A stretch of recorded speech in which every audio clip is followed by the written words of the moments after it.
Welcome back. We're now into the second part of the fundamentals of the nervous system, the nervous tissue. After the neuroglial cells, we're now going to discuss the neurons.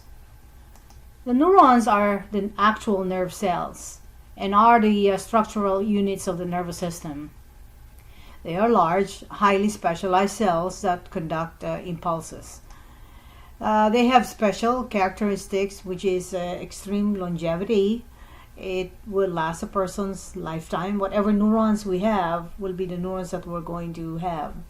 They are amitotic, and therefore that's the only thing you're going to have. They will never grow back. Most especially the neurons of the central nervous system, and all of them are highly metabolic, and they require continuous supply of oxygen and glucose. They all have cell bodies and possibly one or more processes sticking out of the cell body. This is a structure of a motor neuron, a generalized structure of a motor neuron, showing you just one of the types of motor neuron right in front of you.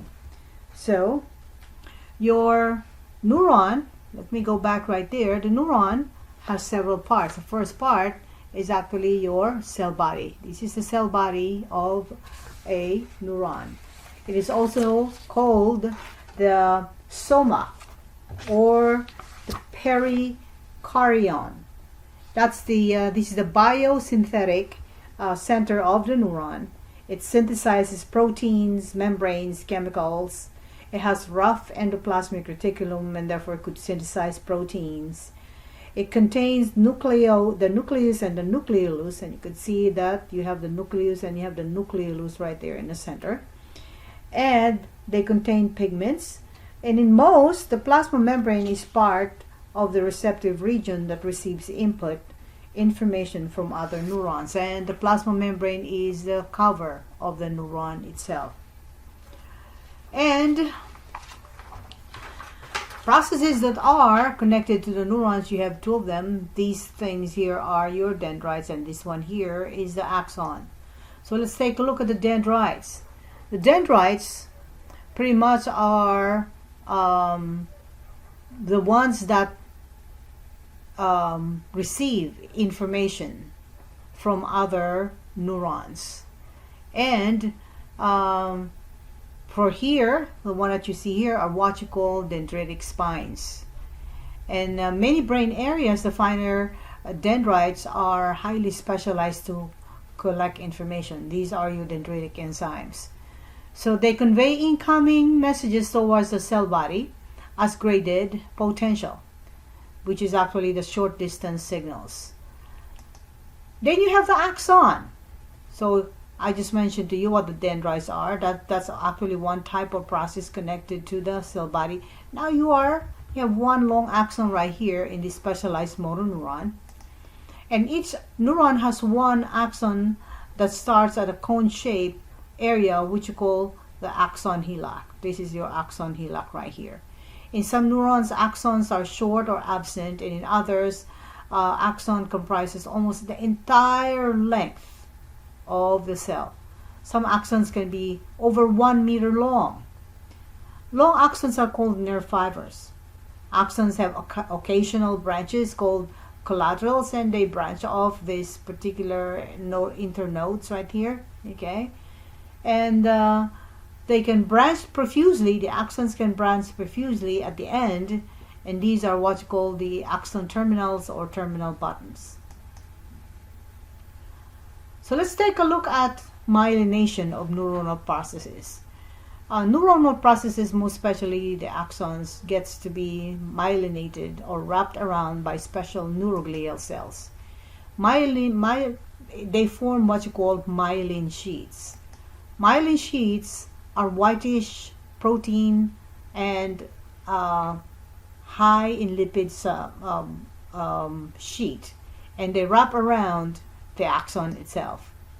So what's the function? What's the purpose of the myelin sheath? Well, first of all, this myelination is brought about by the oligodendrocytes for the central nervous system and the Schwann cell for the peripheral nervous system.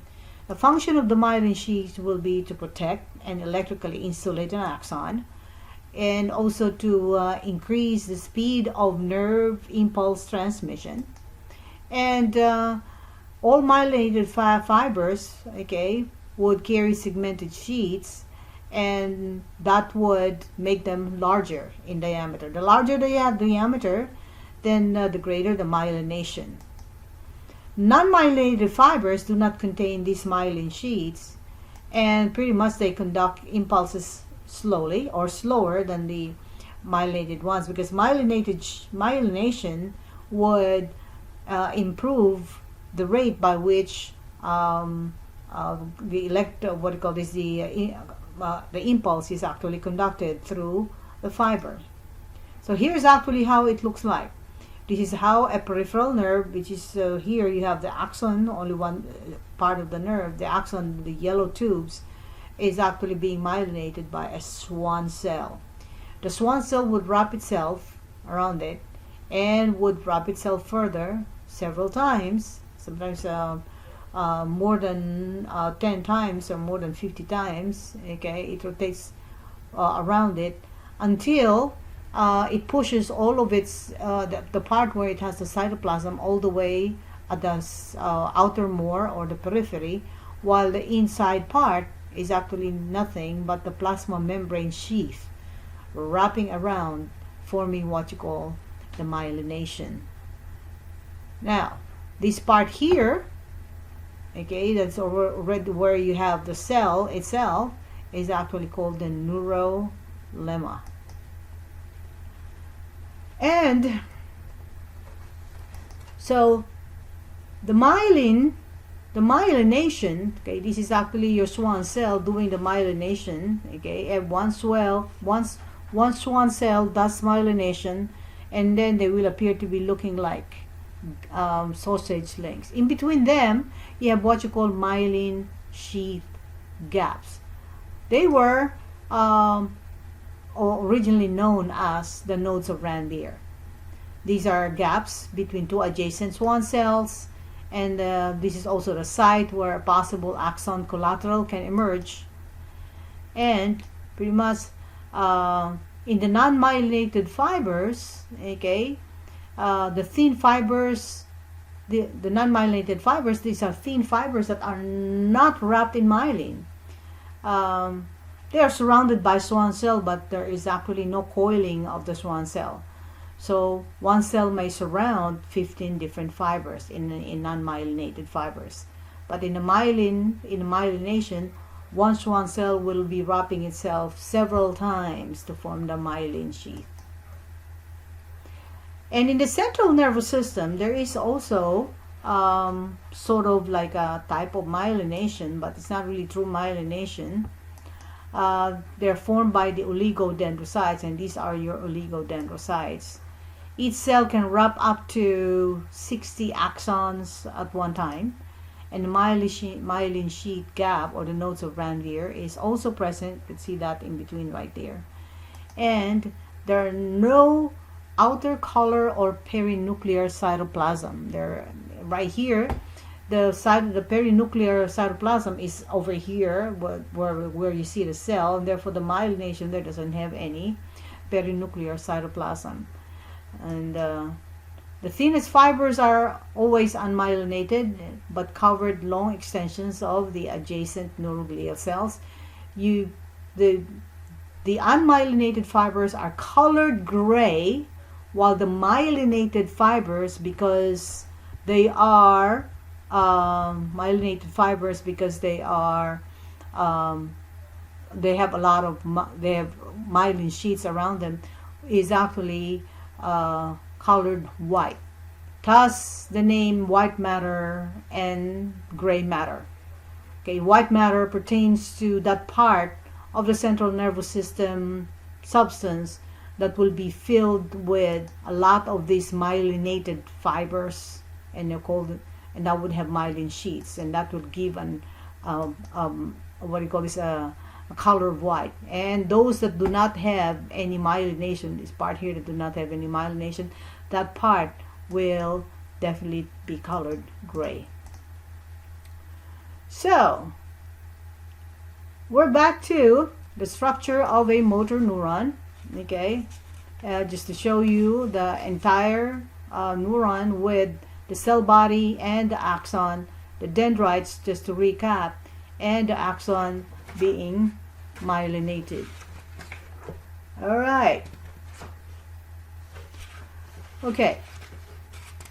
Now, the oligodendrocytes in the central nervous system is the one that myelinates the neurons in the central nervous system, while the Schwann cell is the one that myelinates the neurons in the peripheral nervous system. So now let's take a look at the comparison of the different types of neurons. Let's try to compare them structurally. We call this the structural classes of neurons. You have your multipolar neuron, bipolar neuron, and unipolar neuron. And your multipolar neuron would have at least more than one processes that are connected to the cell body. Okay, you have the cell body right here, and then you have the axon. And then your bipolar neuron, there are two processes that extend, one on each side of the cell body, and one is a fused dendrite while the other one should be an axon. And in a unipolar neuron, and this is actually a sensory neuron, you have one cell body, okay, and from that one cell body extends a central and peripheral processes which together comprise a long axon. And pretty much here's the multipolar neuron, showing you the two different types of multipolar neuron that as an example that you find in the body. You have the Purkinje cell of the cerebellum and the pyramidal cell. In the bipolar, you have the olfactory. They're very rare though, but the olfactory cell are bipolar. The retinal cell is also another bipolar. So you find them in special sensory organs. And here in the unipolar, you find them mainly in the peripheral nervous system. Commonly, the cell body of unipolar sensory neurons are congregated right there in the dorsal root ganglia. All right, so this is one way of showing you how the multipolar neurons, or where the multipolar neurons are found. Okay, most multipolar neurons are interneurons, and it's right there. And some multipolar neurons are motor neurons also. The bipolar, on the other hand, essentially are sensory neurons, and you find them located in the retina of the eyes, okay, and they transmit impulses, visual impulses from the eye to the brain. And you have the unipolar. Most unipolar neurons are sensory, and they conduct impulses along the afferent pathway. These sensory neurons are called primary or first order neurons. They pick up information from a receptor, and they deliver them into the central nervous system right along the spinal cord. So pretty much we end up the fundamentals right there, and you're now ready to take your first assessment. And I'm hoping that this thing will go smoothly as we want it to be. All right, we'll be in touch until next week.